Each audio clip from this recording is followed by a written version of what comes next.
Hello dear ones, and a very happy Wednesday to you. It's the middle of the week and we're going to continue on today with the base chakra, and I'm just going to overlap a little bit and speak once again about the traumas and abuses that we chatted about yesterday, and then we're going to go into the deficiencies and excesses.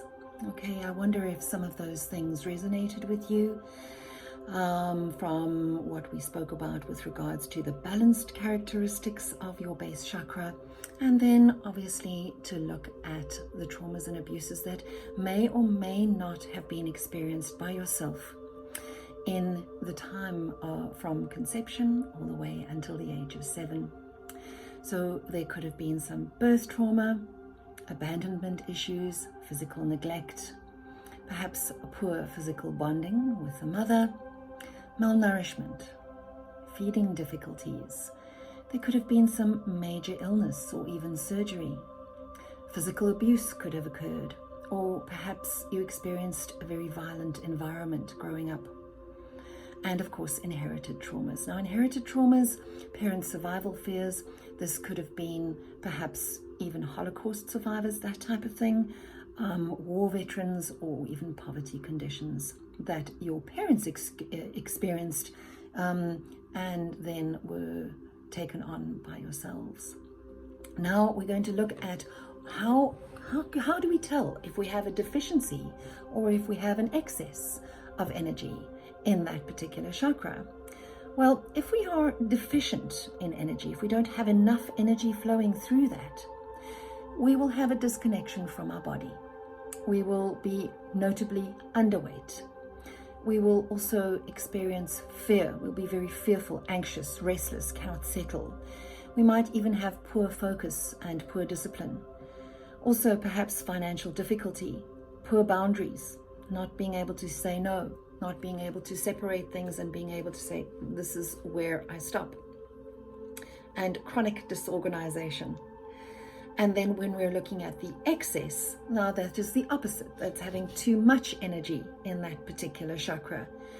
And that can be seen in the result of obesity or overeating, hoarding on to things, never being able to let go of anything, material fixation, okay, being fixed on the material things, and that perhaps makes people feel comfortable and at ease with themselves.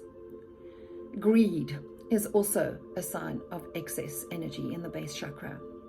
One could experience sluggishness, laziness, tiredness constantly, a fear of change, and an addiction to security or to feeling secure. And that would be obviously a false feeling. And then some people have very, very rigid boundaries. So there's got to be this balance. Okay, and I'll go through those balanced characteristics in a moment. Let's look at the physical malfunctions that would result in either an excess or deficiency of energy where your chakra is not balanced. You could find yourself having disorders of the bowel, anus, or large intestine, disorders of solid parts of the body, bones, teeth, issues with legs, feet, knees, the base of the spine, the buttocks. Eating disorders come into play here as well, and also frequent illness, particularly those that are stress related.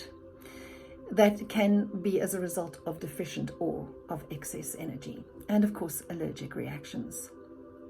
So when we look at those balanced characteristics again, remember they are good health, vitality, being well grounded, comfortable in your body, having a sense of trust in the world, a feeling of safety and security, the ability to relax and be still, stability, prosperity, and the right livelihood. So what can we do as far as healing practices are concerned? So yes, of course, meditation is very, very important. And what we focus on while meditating to be able to clear, cleanse, either increase or decrease deficiency energies in that particular chakra. Now, once we have cleared a chakra, then you will find that you will be balanced. Now, if you have those issues and you have not released them or have not dealt with them, you might need to rebalance yourself on a regular basis because those same things will goop up or will stop up the energy centers and not allow them to spin and rotate like they need to. So healing practices for the base chakra or root chakra will include reconnection with your body. And if you think about it, that is one of the practices that I have asked you to start with, loving your body every day, putting cream on your body, and reconnecting and thanking your body for the things that it does for you. Loving your feet and your toes and your ankles and your calves and your knees and your thighs and your buttocks and your stomach and your hips, and then going all the way up your trunk and your back, all the way to your chest and your breasts and your shoulders and upper arms, elbows, lower arms, wrists, hands, neck, face, all of that. Reconnect with your body. Love each and every part of your body. Get to know those parts of your body. I had a visit from a little spider. Attend to practical matters. Be practical about things. Now, some people find that they are very frivolous, and that's where the hoarding of frivolous material, the material things, holding on to things because that's my little thing and I will never throw it away and I will always want it with me. Physical activity is also very important. Aerobics, weight training, running, dance, movement is very important for this chakra.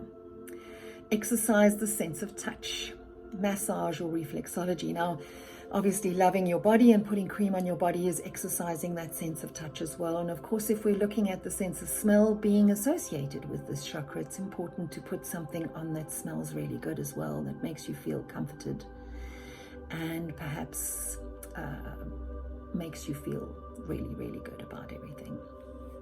And then, of course, if you are specifically wanting to clear something now, a warm bath with red food coloring, wear or carry red gemstones.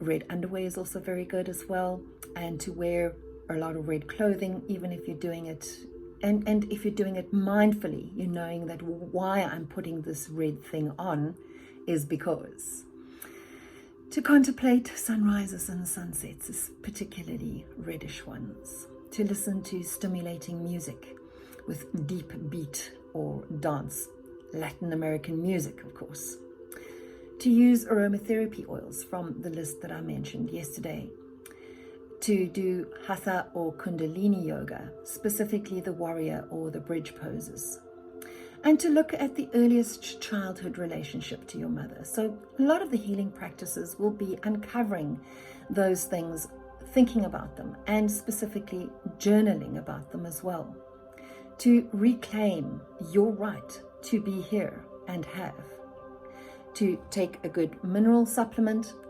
A shortage of zinc also is one of the most common causes of spaciness and a lack of mental focus. And then I'm going to ask you to journal. I've got a few questions here, and if you would take these questions down and on your own quietly in your journal, answer them, it'll help you to delve deeper into who you are. So we have a few questions. We have exactly 10 questions, and I'm going to list the questions, and then what I'll do is I will detail how to do the meditations in the post tomorrow, so that we are actually spending a decent amount of time on this chakra, so that you can really and truly understand who you are and how you work inside this physical world and also inside your spiritual world. So the first question is, are you grateful for what you have right now in your life? And really ask yourself that. Are you grateful for what you have right now in your life? That's question one. Question two, what activities drain your life and make you tired? And remember, you're always free to write as much as you want to about this, because it might trigger something that will bring out something else for you and help you clear that energy or that something that is creating that blockage that you need cleared. Number 3, is impatience one of your traits? And if so, how does it manifest? I find myself sometimes being irritable for small things. In what ways are you courageous? That's number 4. Now, if you go back to our Seat of the Soul series and we look at being courageous in our authentic power, that does relate to this as well. Number 5, do you have the stamina and ability to stick with it? How well do you withstand hardship? Are you resilient? Number 6, in what ways can you be more patient, courageous, and have more stamina? How can you improve on this? Number 7, in what ways does the life you have created support or not support you?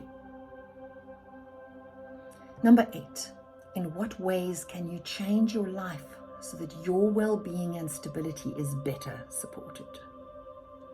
What qualities, number 9, do you need to develop in order to build a more fulfilling life? And number 10, how well do you handle change? Okay, so that's where we're at today, and that's where we're going to stop. I'm going to list the questions in the description above. If anybody has any questions, please direct message me. I look forward to being here for you and coaching you through clearing your base chakra. It's very important because it is your base chakra. And once again, dear ones, love yourself unconditionally. Remember 5 Reiki principles and the 4 agreements. With so much love.